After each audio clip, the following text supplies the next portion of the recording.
case with the Minister, a number of unwanted people gathered at the gate. We don't have much of a gate at Waihi, it's just a boom gate and you can walk in or walk around. I'm now pleased to advise that as a result of that meeting, we now have this absolutely huge galvanised steel shiny gate which goes right across the entire area and stops people coming in. Richard, if you want the plan and scoreboard, give them to me.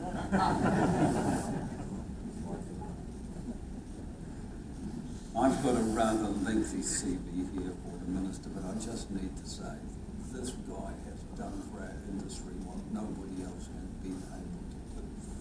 My colleagues at OceanaGold aren't here today from Waihi and from Dunedin because they're busy working on fast track and have been working literally 24 hours a day, which is just fine because by the end of this year, OceanaGold will have, we hope, permitted the largest gold mining project the country has ever seen. And that's because of the work that this man has done. However, I need to read this. Shane Jones is the Minister for Oceans and Fisheries, Minister for Regional Development, Minister for Resources, Associate Minister of Finance and Associate Minister of Energy. He entered Parliament in 2005 for the Labour Party and joined New Zealand First as an MP in 2017. He was educated at St Stephen's. It's great to see St Stephen's back again. It's fantastic. And has completed degrees at the universities in Wellington, Western Australia and Harvard. He's held business and public sector leadership roles such as Chairman of Seaboard, New Zealand's first Pacific Economic Ambassador, Member of Parliament and a Minister of Government. Would you please give a very warm welcome to the Minister of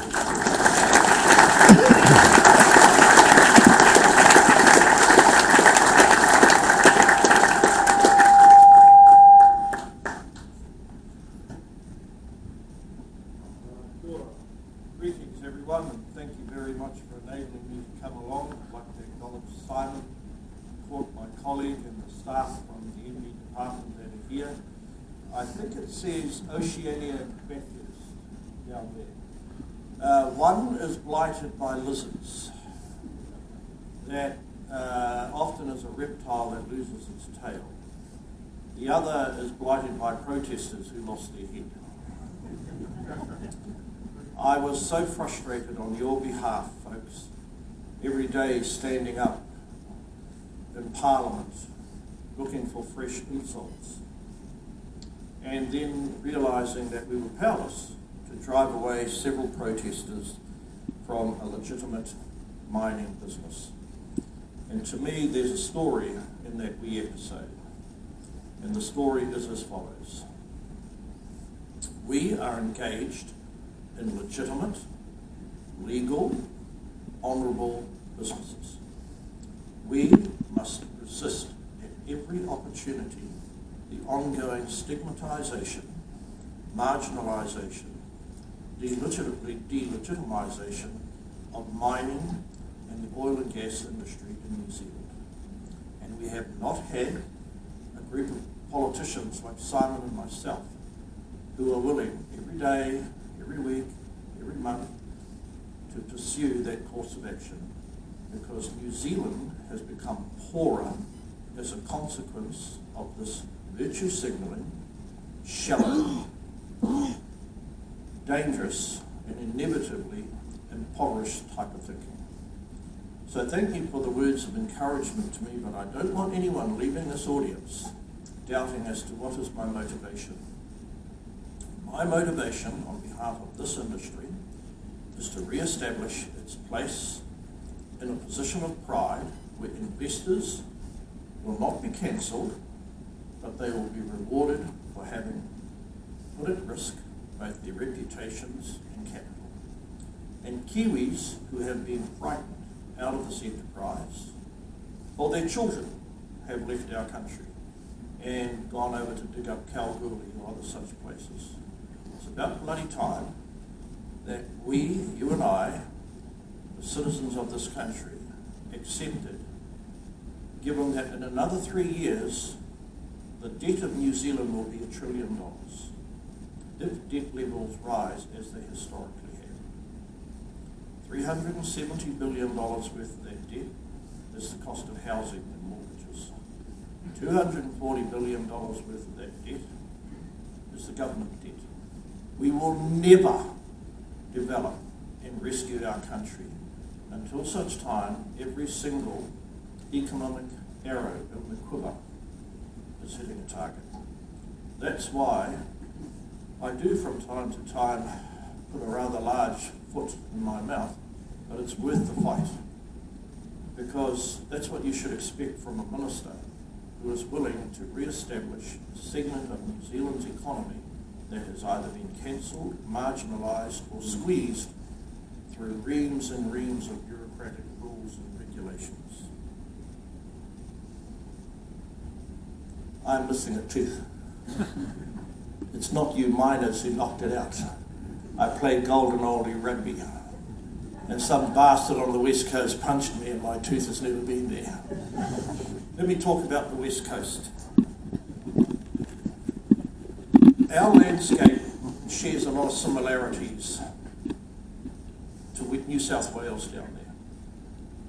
But look, I go back to the days, ladies and gentlemen, where Helen Clark cancelled the whole of the West Coast. So Catherine has articulated some of the changes that we're making. But the most important change I put to you is momentum. Yes, I know from a number of you that our fast-track legislation, and I'm not going to talk for too long because I want questions. I know that from a number of you, the fast-track legislation has not delivered to your expectations. It will be changed by the end of the year. Mr. Court, Mr. Bishop and I are working on that as we speak. The more fundamental and profound changes that will have an impact on the west coast of the New Zealand economy lie with his body of work in the Resource Management Act. But underlying that story, I really have to emphasise we've got to work together. We've got a short opportunity before the politicians stand for office at the end of next year. So where you have practical examples as to how we can improve what we're doing, and we're only temporary occupiers of power, please share with Catherine and the other people here today from the government departments who will faithfully relay it to Simon and myself. Because often what you'll find in these sorts of industries, you're the specialists, you're the experts.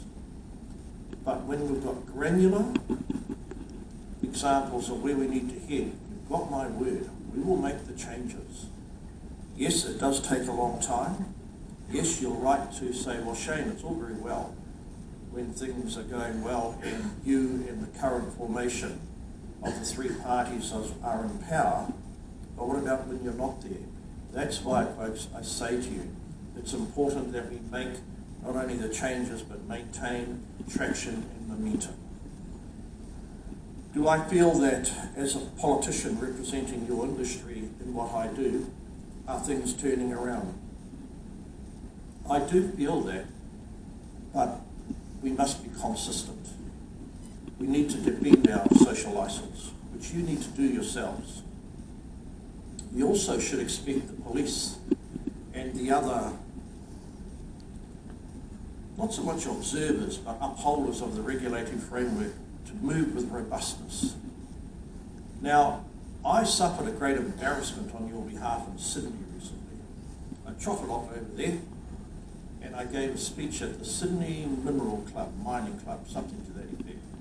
Can you imagine how I felt as I was on my feet, extolling the virtues of the land of the long white cloud, and one of your Aussie investor analysts stood up and held an article saying that up to 700 jobs were at stake in the Oceania Otago mine because of dock and lizards. At that point, I speak both the Māori language through my grandmother and the English language. The Aussies realised I could swear better than them. So whoever thought it was a good idea to undermine that mine, either from the regional council or from the dock community, by putting at risk 700 or 800 jobs, brought me back to New Zealand, and I'm convinced the ACT Party, and I'm convinced the